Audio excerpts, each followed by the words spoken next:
Trump blokeeris just Washingtonis vasakpoolsete seatud varitsuse, mis oli mõeldud tema võimu kärpimiseks Iraani kriisi ajal. Sel reedel, 22. mail 2026, vasakpoolsed püüdsid muuta sõjapidamisvolituste üle peetud hääletuse lõksuks Ameerika Ühendriikide presidendi vastu. Pärast seda, kui senat kiitis resolutsiooni heaks häältega 50 poolt ja 47 vastu, toetades seda kõhklevate vabariiklaste abiga. Käik oli lihtne, suruda esindajate koda avalikult Trumpi vastu hääletama, paljastada lõhe vabariiklikus parteis ja anda Iraani režiimile pilt lõhestunud valitsusest ajal, mil sõjaline surve on endiselt päevakorras.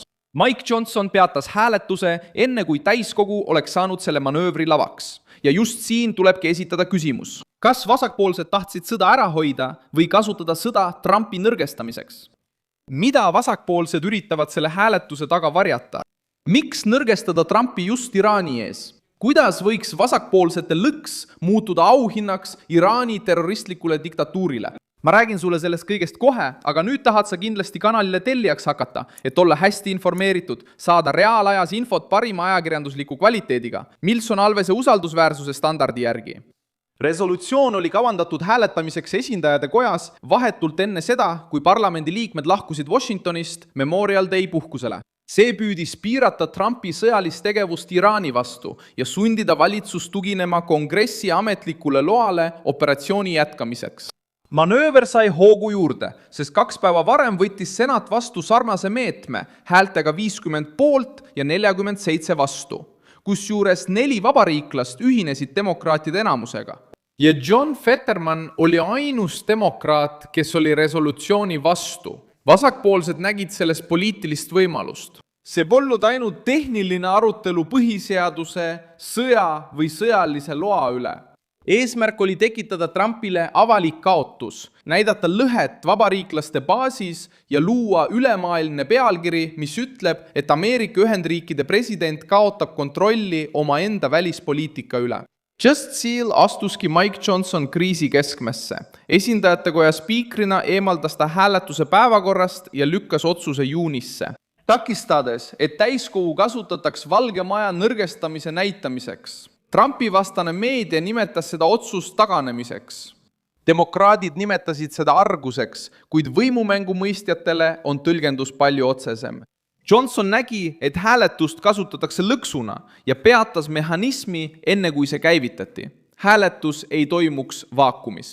See toimuks keset sõda Iraaniga, kui välisvaenlased jälgivad iga lõhet Washingtonis. Kui suur riik näitab lõhenemist sõjalise kriisi ajal, ei jää see signaal ainult kongressi seinte vahele. See ületab piire, jõuab Teherani, innustab Iraani režiimi liitlasi ja julgustab teisi Ameerika Ühendriikide rivaale. Hääletuste vaidlus ise näitab varitsuse ulatust. Esindajate koda oli juba varem napilt blokeerinud sõjapidamisvolitusi puudutavad meetmed. Märtsis kukkus üks neist resolutsioonidest läbi, 200 häälega, 312 poolt ja 219 vastu. See tähendab, et vasakpoolsed olid juba kuid üritanud seda agendat edasi suruda, kuid ei suutnud Trumpi joont murda. Nüüd, kui olid puudumised, sisemised lõhed ja mõned vabariiklased olid valmis parteiga vastuollu minema, nägid demokraadid tõelist võimalust tulemust muuta. Trump ei tegelenud ainult hääletusega. Ta pidi hakkama saama katsega siduda ülemjuhataja käed, ajal, mil Iraan kujutas jätkuvalt sõjalist, tuuma ja piirkondlikku ohtu.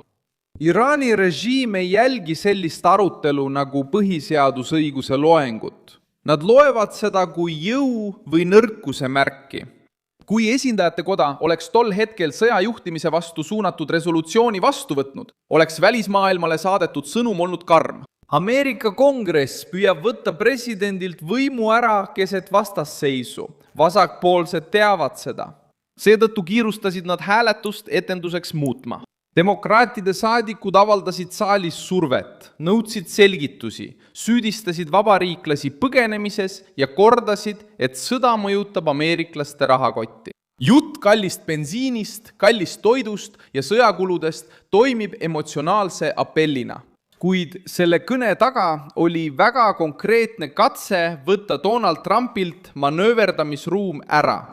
Nad kasutasid rahva majandusliku valu poliitilise kilbina, et edendada meedet, mis tegelikult piiraks Ameerika vastust Iraani vastu. Mike Johnson hoidis päevakorda kinni, sest sai aru, et seda hääletust kasutatakse relvana Ameerika Ühendriikide valitsuse enda vastu. Vasakpoolsed ei tahtnud lihtsalt oma seisukohta fikseerida, nad tahtsid stseeni. Nad tahtsid, et vabariiklased astuksid Trumpi vastu. Nad tahtsid, et kommentaatorid ütleksid, et president on isoleeritud. Nad tahtsid, et Iraani režiim tähistaks Ameerika lõhestatust. Välispoliitikas on sellisel kuvandil tegelik mõju. See mõjutab läbirääkimisi, sõjalist survet, vastaste kalkulatsioone ja liitlaste usaldust. Sõjapidamisvolituste resolutsioonil on kaal, sest see puudutab riigi kõige tundlikumat punkti. Kes otsustab, millal Ameerika Ühendriigid alustavad, jätkavad või lõpetavad sõjalise tegevuse? Aga keset aktiivset kriisi võib see vahend muutuda poliitiliseks relvaks, kui seda kasutatakse presidendi paljastamiseks vaenlase ees. Demokraadid püüdsid esitleda hääletust kui kongressi kaitset, kuid käitumine näitas kiirust piinlikkuse tekitamiseks. Miitme üle oleks hääletatud enne vaheaega, ajastatult, nii et Donald Trump jääks päevadeks poliitiliselt veritsema. Kui see oleks läbi läinud, oleks vasakpoolsed koju läinud, öeldes, et nad on presidendi alistanud. Meedia kajastaks sündmust sõna mass abil.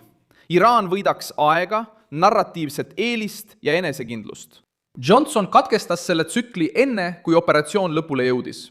Valge Maja pidi samuti takistama, et arutelu muutuks Teherani jaoks auhinnaks. Iraan on aastaid kasutanud iga läänepoolset lõhet selleks, et aega võita, oma retoorikat karmistada ja piire katsetada.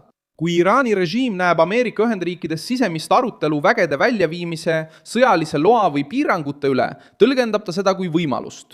Vasakpoolsed teavad, et sellisel hääletusel oleks mõju mitte ainult Washingtonis. Sellel oleks mõju Lähis-Idas, Ameerika Ühendriikide liitlastele ja Iraani-meelsetele rühmitustele. See juhtum toob samuti selgelt esile erinevuse järelevalve ja sabotaaži vahel. Tõsine järelevalve nõuab arutelu, teavet, strateegiat ja vastutust. Poliitiline sabotaaž kasutab rahvusvahelist kriisi, valib välja kõige pingelisema hetke ja surub peale. Surub läbi hääletuse, et presidenti alandada. Järgmine etapp toimub juunis, kui esindajate koda naaseb puhkuselt ja resolutsioon võib uuesti päevakorda tulla. Vasakpoolsed püüavad uuesti survet avaldada, otsida rahulolematuid vabariiklasi ja muuta hääletus lojaalsuse prooviks Trumpi vastu. Erinevus seisneb selles, et nüüd paljastati lõks enne, kui see tööle hakkas. Trump lahkub sellest episoodist selge sõnumiga nii liitlastele kui ka vastastele. Opositsioon võib proovida kasutada kongressi lavana, kuid Valgel Majal on endiselt liitlased, kes on valmis asja pidurdama, kui Ameerika Ühendriikide julgeolek on kaalul. Poliitiline sõda Washingtonis jätkub, kuid hääletus, mida vasakpoolsed soovisid muuta koheseks kaotuseks, muutus hoopis hoiatuseks. Tugevdada presidendi positsiooni Iraani suhtes või anda vasakpoolsetele see stseen, mida nad praegu üritasid lavastada. Mina olen Milson Alves, rahvusvaheliste suhete ekspert. Ja minu eesmärk on hoida sind iga päev tõega hästi informeerituna. Uudiste lingid on videokirjelduses. Pane sellele videole like, telli kanal ja vaata lõpus kommentaare, et olla veelgi rohkem seotud Milson Alvese kogukonnaga.